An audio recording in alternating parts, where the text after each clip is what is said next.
Hi guys! Karamihan sa atin ay namamangha sa solar panels, floating solar panels at ngayon naman, mayroon na namang mas maganda at mas pinabongga. Ito ang tinatawag na transparent solar windows, isang bintana na kayang lumikha ng kuryente. Alamin natin ang advantages nito kumpara sa iba.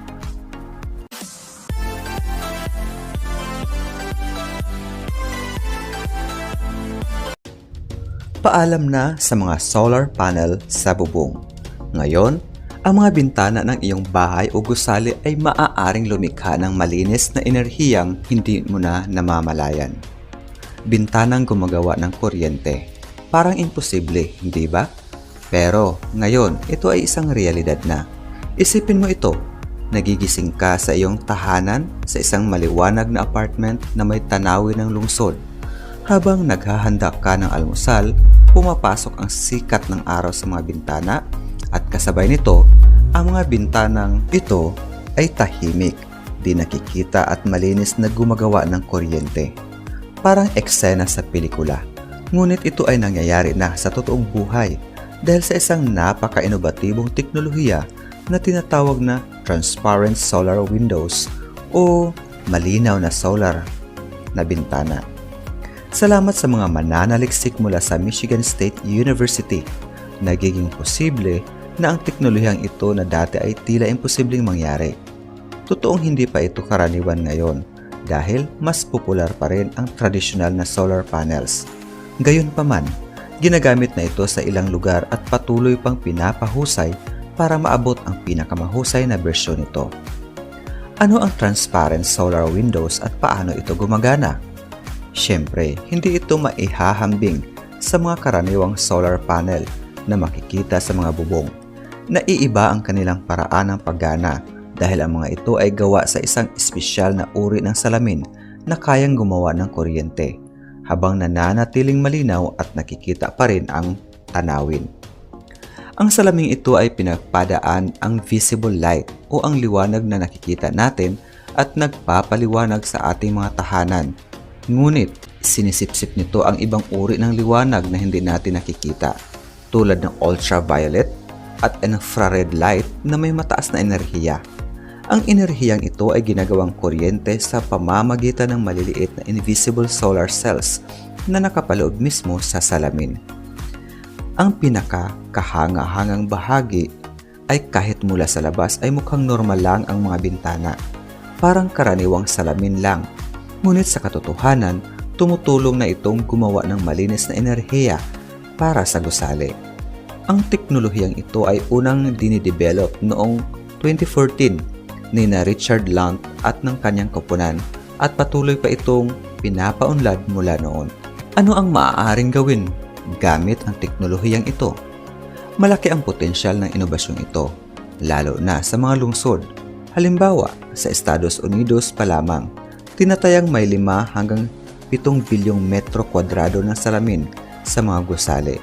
Ngunit, kung lahat ng iyon ay papalitan ng mga solar windows, makakalikha ito ng napakalaking dami ng malinis na kuryente.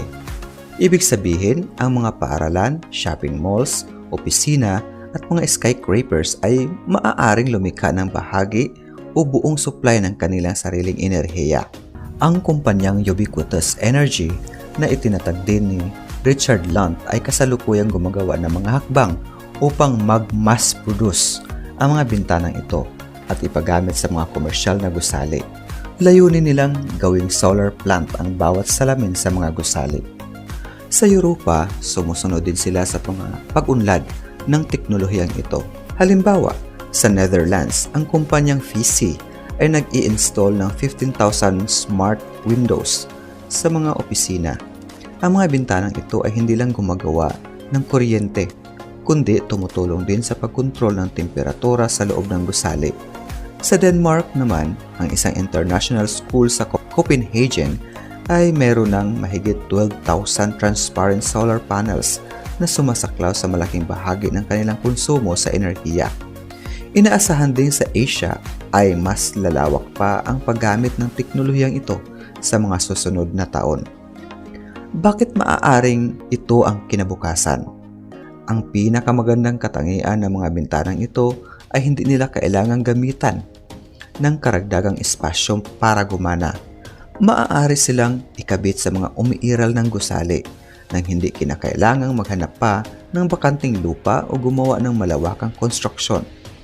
Napakaangkop nito sa malalaking lungsod tulad ng New York, Sao Paulo o Tokyo, kung saan kakaunti ang espasyong magagamit para sa tradisyonal na solar panels. Bukod pa rito, pinapayagan nito ang bawat gusali na gumawa ng sarili nitong kuryente, kaya't hindi gaanong umaasa sa mga plantang malayo o marumi sa kapaligiran. Sa ganitong paraan, nakakalikha ng lokal, malinis at tahimik na enerhiya nang hindi binabago ang itsura ng lungsod. Sa madaling salita, ang transparent solar windows ay hindi na lamang ideya ng hinaharap. Nagsisimula na silang maging bahagi ng kasalukuyan. At kung patuloy ang pag-unlad ng teknolohiyang ito, maaari tayong mabuhay sa mga lungsod kung saan ang bawat bintana ay tumutulong sa pangangalaga ng kalikasan.